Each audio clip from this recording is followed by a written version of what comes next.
Good morning from Panhandle Outdoors, America's only daily outdoor TV show. Your source for fishing, hunting, and information for folks who enjoy the great outdoors. Now sit back, relax. It's Panhandle Outdoors. Good morning, folks. Welcome to Panhandle Outdoors. I'm Winston Chester. Glad you're with us this morning. Got a big show lined up, but first, as always, let's take a look at our weather. Brought to us by Gulf Coast Air Conditioning, Drew Pollard and hard-working crew. Taking care of everyday comfort needs. We're looking at a high today of 82, low of 86, low of 77. That number 82 is just stuck in my brain for the last few minutes because that's our water temperature, folks. Brought to us by Allco Electric. It jumped up. I looked back on Friday, yesterday, and it was it's going up five degrees like in 2 or 3 days. So it's amazing how that jumped up. I was shocked by it. But anyway, that's our water temperature at the end of the pier. So it'll be a good sign. We're going to talk later on about the seaweed and the grass coming in. That's bringing a lot of that in here too. So our river reading is brought to us by the good folks at Panama City Coca-Cola. The Apalachicola plunged down at 8.7, dropping out on the big river. The Choctaw Caribbean, 4.7. It dropped out really good the last couple of days and now it's leveled off. And it's in good shape at a 4.7. So both rivers are looking good. Take a look at our tide chart brought to us by Kent Forest Lawn. Good tides today. Got some neat tides coming up in the next couple of days, but it's coming low tide this morning was at 111 and a high tide after lunch about middle of the afternoon at 309. That's a good strong incoming tide. It's going to be aided by a south-southwest wind at 10 to 20. We've been stuck on that south-southwest wind 10 to 20 for quite some time now, a couple of weeks, and it's been interesting to watch it. So all these little natural things happening in nature with the wind and the tides and the water temperature always fascinates me. Let's take a break. We'll be right back.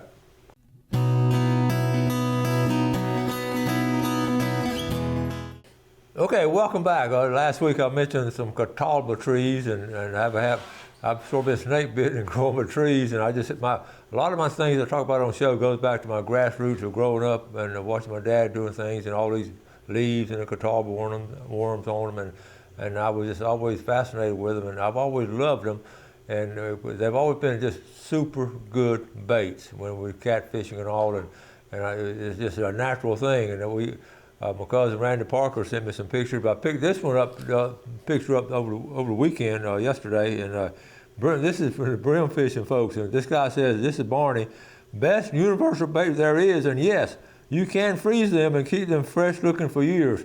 Now I don't know, you can freeze them. Dad put them in a brown bag and put cornmeal in them and fished them with them again. But that's a jar full. I've never actually seen them in a jar like this. That's why I got a hoot out of it and want to share that with you.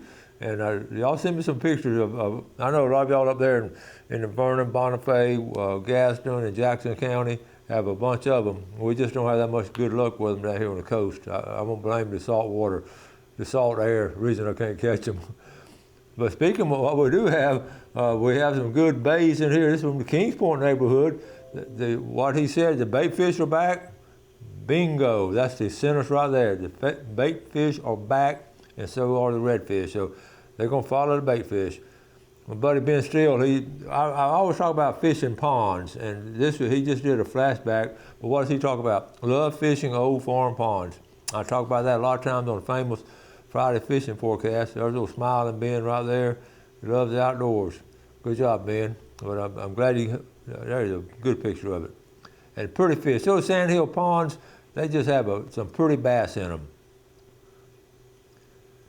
All right, listen, I ran across this, and I read this. I read it in detail. It was last week. I forgot where I picked it up at, but it's talking about 6 hours too late. We're talking about snakes a lot on this show, and justifiably so because we see a bunch of them. So what I talk about is a treatment. And I'm not going to read the whole thing, but it can be a death sentence. It can happen right away. But they did the first comprehensive study ever in Florida on the chronology. So look at the data: 546 cases where the snake bite victim first waited on average over 2 hours. Now you're gonna find out that term 2 hours.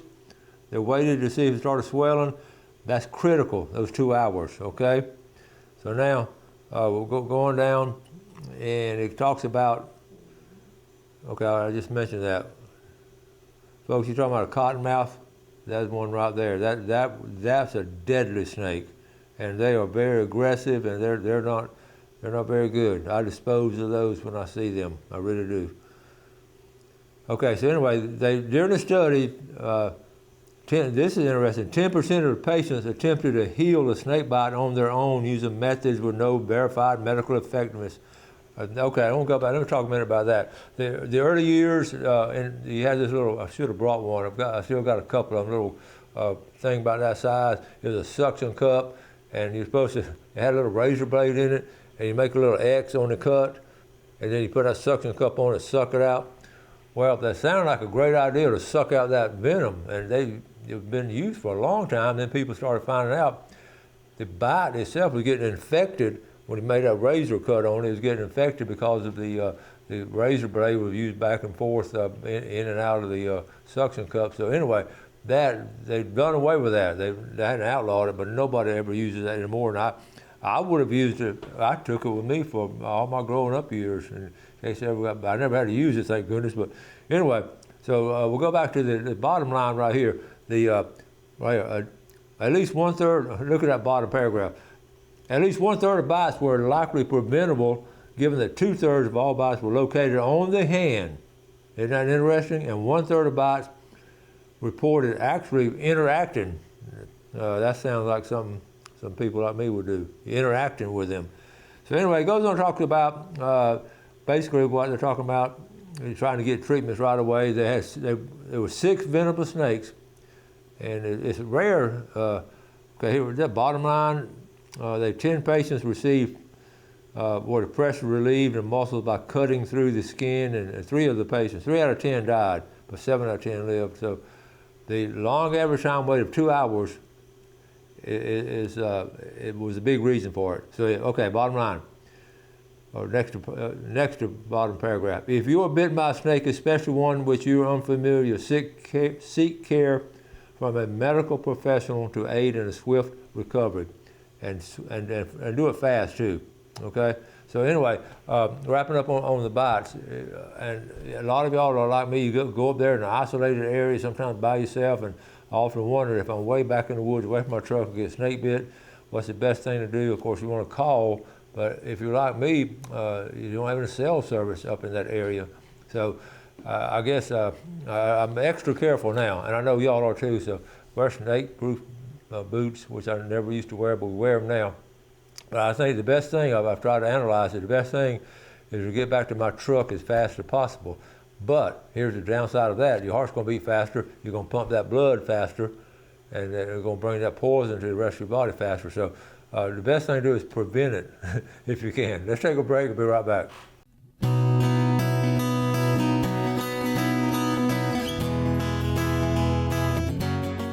Okay, welcome back. I'm holding this right here. This is, I run across some, as much as I'm on the social media, I run across things outdoors, and I have to show you this. This is 34 seconds, and this is a hoot. Let's see, Jeff, let's see him start right here. Okay, here we go. All right, so this guy's checking his ground blind, and he thinks the wind is blowing it, and he don't know what to think, so he's on his property, and there's a gate. We all have a bunch of gates like that. And so, but then the wind stops. He looks around, the wind's not blowing, and he's got his camera going, and then he thinks something's going on. So there's all the stuff that's in it. Look, the wind blows it again. Wait a minute. It was a deer that was inside of his blind. Is that not great? I just thought y'all would enjoy that because that's unusual. And how in the world that happened is beyond me. All right, now let's go to. I'm always encouraging people. I know y'all enjoyed seeing Emily Locker on the show yesterday, young outdoor girl who just loves outdoors and got a good job. And we'll get her back on being an influencer for ladies in outdoors. But anyway, one of the big influences too, and I talk about this a lot, having these fishing clubs. And we've got 2 strong fishing clubs here in our area. And one, Swivel Sisters, and they were Sunday afternoon. I'm going to show you some video. They did some things Sunday afternoon. But then last Thursday, the Bent Rod Fishing Club up in Defuniak Springs had their fish fry. So I went up there. Bill Allen and I drove up there, and we had the best time. I always loved going up there. Most important is just a great company around some really good people, love the outdoors and love people and love fishing. And but the second best thing is there's some fine fish, and they know how to cook fish. So in the past, I would take my camera and make a whole show out of it. But over the last couple of years, I'm using my phone a lot, just horizontally, not vertically, horizontally, and taking some pictures. So here's some phone pictures. They're not, the only drawback on these, they're not edited, but at the same time, they're real life situations. So let's see what we can get going here. J.B. Hillard. So we walk up there, this is back behind, there's that whole crew. And they've been doing this a long time. This is not their first fish fry. And you take each individual fish, and he's got that crew there, they've done this before. We're at the senior center. And this is something that when you start your club, use your senior center as a place to meet once a month. They're glad to have you, okay? And of course, they have T-shirts, the Bent Rod Fishing Club, the Funiac Springs, Florida. I'm so proud of these folks for doing this.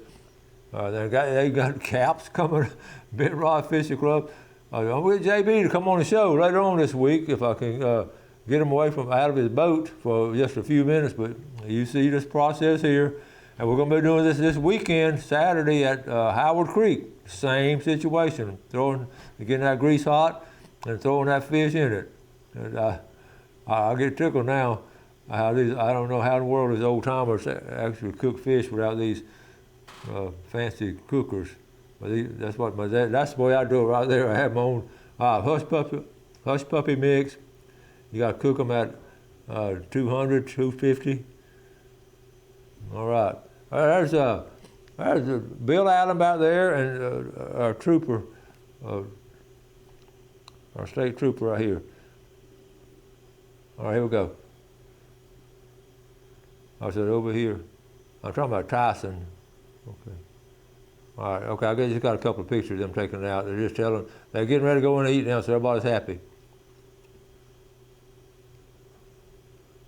That was Taylor Tyson, I was trying to think of his name. Okay, here we are inside. And setting up the table, like I say, a senior center, you can schedule it with them, and of course they're tickled to have the folks up there, and every community has a senior center, and you can hook in with them. Or you can meet somewhere else. And they met other places for years. And this is just a good old-fashioned fish fry. Look at there. Doesn't that make you hungry even in the morning? Okay, brim, catfish, and mullet. That's all they had. Brim, catfish, and mullet. A bunch of hush puppies. All right, and let's see. And here's some good folks here. These guys here, look at that plate. I'm checking everybody's plate now, making everybody's happy, getting some good food, good fellowship. And you don't necessarily have to be a big fisherman to be a member of the club. You can come to fish fries. All right, JB, that's his plate right there. Now, is that not a healthy plate? I'm proud of him. His next birthday will be 88 years old, and look at him. He's still fishing on a regular basis. There's Bill Allen back there. Taylor Tyson got called out on a call with the FWC. He was getting ready to eat, and he got a call. He had to leave. Now, that's what you call tough luck right there. And just sitting around telling stories. And here's their bulletin board. Isn't that cool to have a bulletin board? All the different catches. And they don't. It's just not only brim fishing. Look here on the right. There's JB catching some sheephead under the Destin Bridge. Isn't this cool?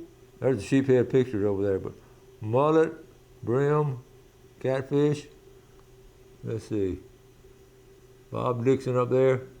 2 years ago, they had a fish fry at Lake Defuniac. So anyway, I'm just real proud of those folks for doing that. One more picture. I just zoomed in on that one. Okay, so now I had that one. At the same time, the same weekend really, Wendy, we had some things to do over the weekend and we got together with Wendy and she said she had to leave early. I said, why? She said, I've got to, the Swivel Sisters Fishing Club, they're having a little get together. And let me see if I can find it right here. I said, what are they doing? They're teaching us how to tie knots. So I can't, here it is right here. Okay, right here in Port St. Joe. All right, Swivel Sisters, they're meeting and the ladies are out there meeting. This is right there in town, what they call Town Beach. You can see looking out, there's a marina down there. So St. Cape Sandblast to the left. So here they are meeting on a Sunday afternoon at 3 o'clock on how to tie knots. Ladies only. You see, I kept my distance. I didn't get up close to them. They were, of course, they were friendly as they could be. And okay, so I walk around the other side.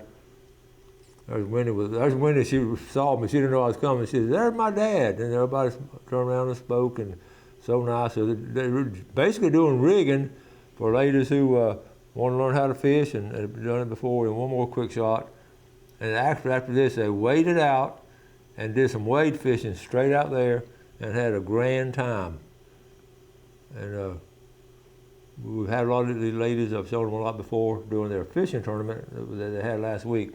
And by the way, if they're if in the Swivel Sisters Fishing Club watching the show this morning, I apologize for not being there at the Swivel Sisters tournament because I had a funeral to attend. One of my guy I grew up with passed away, so that Saturday, instead of going down to the weigh-in, I went to his services. So I explained that to Kendra Calhoun so she won't be mad at me. But anyway, my point being, you had two fishing clubs right here. You had the Funac Springs with the bent rod, and Port St. Joe, Gulf County, Weewald, the whole Gulf County area. You have the Swivel Sisters. Now, I would love to see, there would be one at Panama City Beach or here in Panama City or somewhere. There used to be the trout club, Speckled Trout Club, and I even covered that in my book. And we need one up there, Billy Grantham. Y'all need to get one going up there in Jackson County, Washington County, Calhoun, Liberty. Let's take a break. We'll be right back.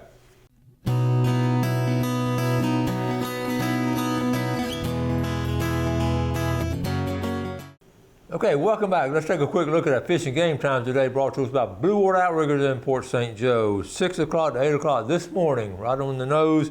And after lunch, way back going up to 6:24 to 8:24 tonight. We had that Legends Catfish Tournament. I didn't get to go to it either, but I did. One of the great things about social media, Alan Shepard posted some pictures. So I'm actually going to his page and show you some pictures right here of the Legends Catfish Tournament. So here we go right here. Let's see if I can get through them. Okay, I'm going to blow this up right here because this shows the winners. Let me see, I can't hold it there. I'm sorry, I just, let me try to get back to it.